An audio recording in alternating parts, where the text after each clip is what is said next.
They say the Appalachian Mountains are older than time, older than the bones beneath your feet, and things that ancient. Don't forget, people disappear up there. Whole cabins left untouched, meals still warm on the table. Voices echo through the trees that no one dares follow. But every once in a while, someone returns, just long enough to whisper a warning. What you're about to hear comes from real reports, lost recordings, and stories passed down by trembling lips. Are they true? Or just the forest playing tricks? On the mind? That's for you to decide. If this is your first visit to Midnight Truths, don't wander off alone. Hit subscribe and turn on the bell so you never miss the next disturbing tale waiting in the dark. I wasn't planning on camping overnight. That's the first thing I need you to know. This wasn't some big trip or backcountry hike. I just wanted a few hours in the woods to get away from the noise, away from everything. It was mid-October. Leaves were brittle underfoot, the kind that crunch like dry bones. The air smelled cold and metallic, like something distant was burning, though I never saw smoke. I parked off a Forest Service road a few miles outside Hot Springs, North Carolina. Just a day hike. That was the plan. The trail started clear enough, well marked even. But after an hour or so, I took a turn onto a side path narrower, less traveled. No signs, no blaze marks. But I brought a GPS and knew my way back. I wanted solitude, and that's what I found. The forest got quiet. You always hear about that unnatural silence, but this was different. It wasn't just quiet. It was like the sound had been scooped out of the air. No birds, no bugs, not even wind. Just absence. I remember checking my watch around 3:30. I'd brought a snack, sat down under a moss-covered boulder, and rested. That's when I first felt it, a pressure in my chest. Not pain exactly, just tight, like I was being watched. And the watcher was standing too close. It got worse when I tried to head back. Every step felt heavier, like gravity had thickened. I couldn't shake the feeling that I was being followed, but every time I turned, there was nothing. Not a twig snapped. Not a breath stirred. Then I realized the trail behind me was gone. Not overgrown or hidden, just gone. Like it had never existed. I should have been panicking. Maybe I was. But my brain went blank.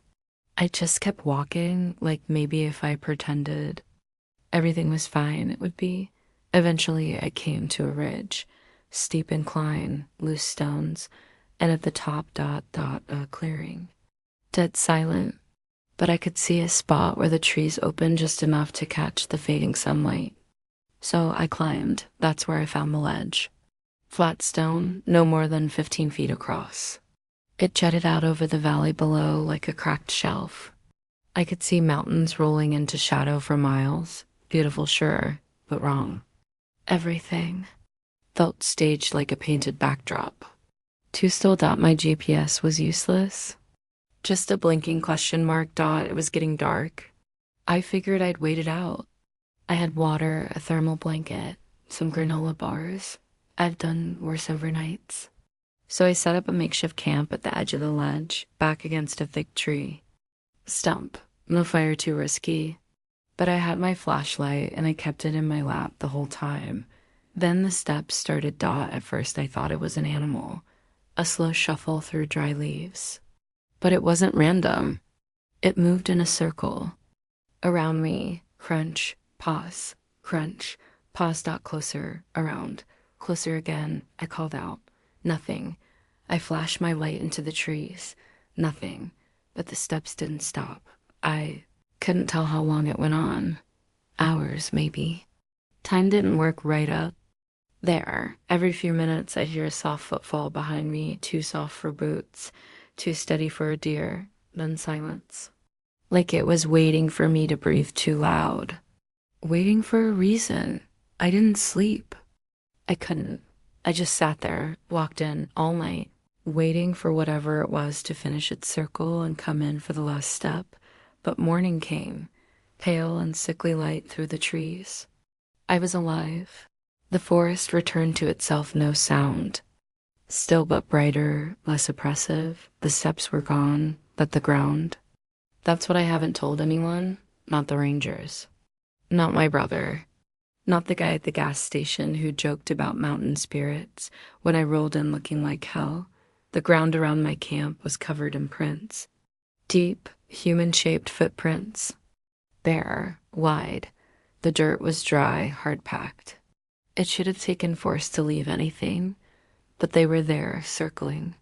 At least 6 full loops around where I slept, pressed into the soil like they'd been burned in, and then there were the final ones. A set that led straight toward the cliff wall, not the edge. The wall and they just stopped, no turning back, no sign of climbing, just vanished. Like something stepped into the stone and disappeared. I ran. Didn't care about the GPS anymore. Didn't care about the trail. I just ran downhill until I found the road. I don't even remember how far I went. Just the sound of my own blood in my ears and the cold sweat on my neck. It's been 4 months. I still wake up to the sound of footsteps circling my bed. I live in a 3rd-floor apartment with locked doors and no trees in sight. Doesn't matter. I hear them anyway, every night, right before 3 a.m. Crunch, pause, crunch, pause. I stop telling people. They don't believe me. They think I hallucinated. They think I fell and hit my head or had some kind of episode. But I know what I heard. I know what I saw. And the worst part? Last week I went through my backpack. Pulled it from the closet for the first time since that night. Dirt still clinging to the canvas. Leaves crushed in the side pocket. And inside ... there was a stone. Smooth, heavy, about the size of my fist. And on its surface, carved with impossible precision, was the shape of a human foot, left there, exactly the same size as mine.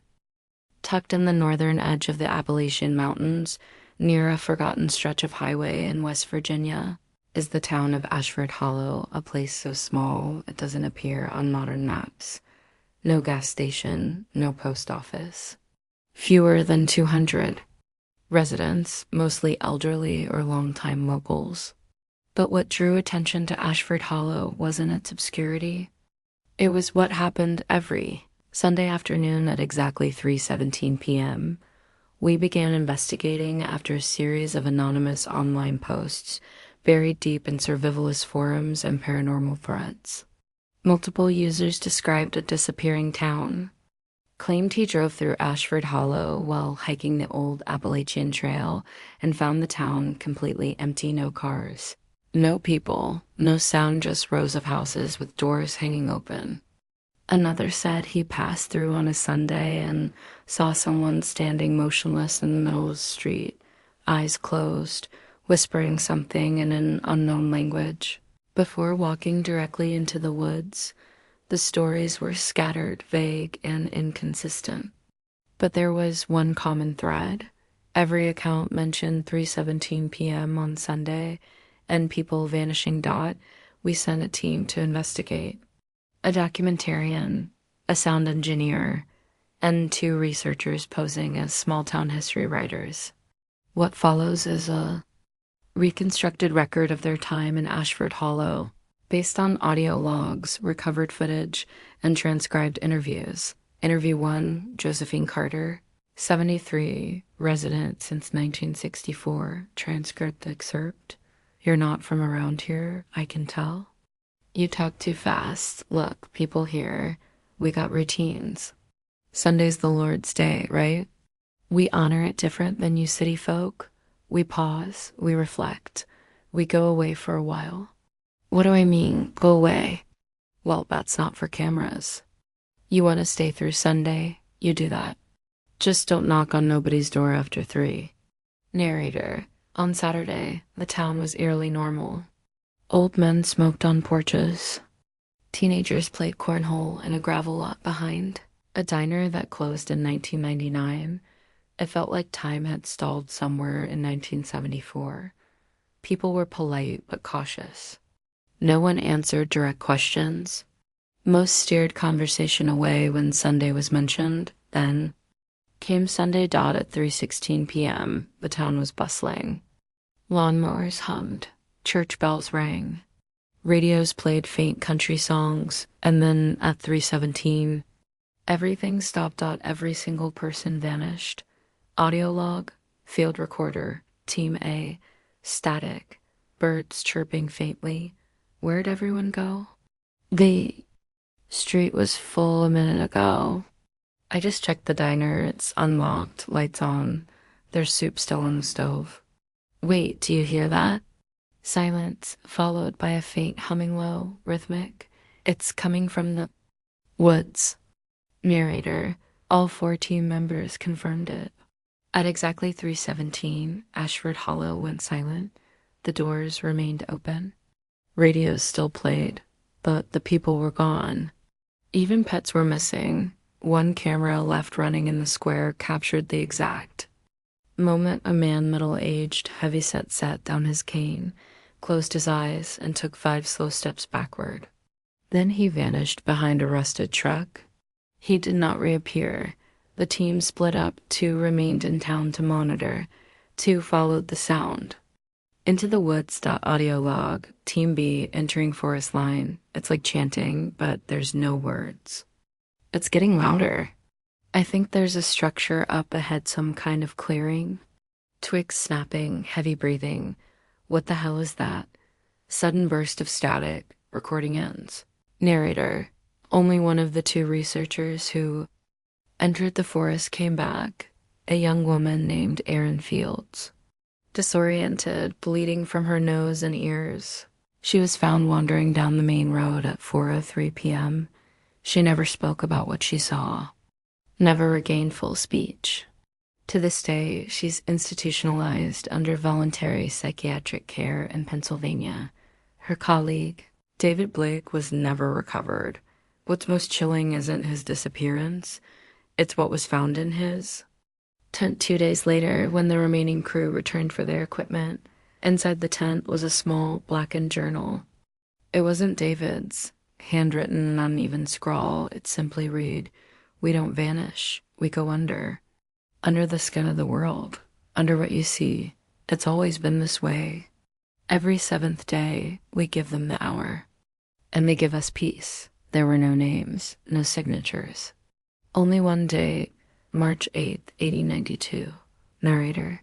Historical records indicate that on March 8th, 1892, the town of Ashford Hollow was struck by a landslide. Nearly 1/3 of its population was buried alive. The official reports said it was due to unstable terrain and excessive mining, but locals had another name for it, befitting. A faded church document found in the town's records. Room described a ritual. To return balance, we must yield the flesh for silence.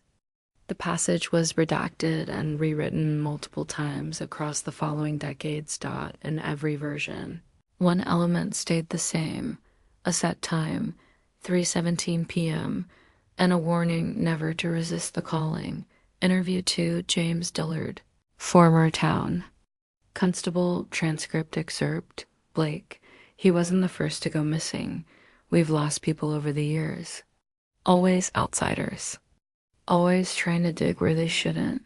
You think you're gonna solve something, crack some great Appalachian mystery? It's not a puzzle, it's a debt. You pay it, or you vanish with it. The documentary never aired. The network pulled funding after an executive's son reviewed the footage and suffered a reported stress-induced hallucination. Legal teams buried the content. The footage is now unofficially known as the Ashford Hollow tapes, and only fragments circulate. Online none verified. Erin Fields remains in psychiatric care. She no longer responds to her own name, only answers when called 3:17. The last image recorded on the team's backup drive timestamped exactly 3:18 p.m. was a blurred frame of the forest, dark vertical shapes, possibly trees, or something moving among them. Overlaid on the image, Glitched by static were 4 words. You were not invited. Narrator, final voice. Ashford Hollow is still there. Still off-grid. Locals still avoid it. And if you find it by accident, don't stay past Sunday. Don't listen for the humming. Don't follow the silence. And whatever you do, never ask what happens at 3:17 p.m.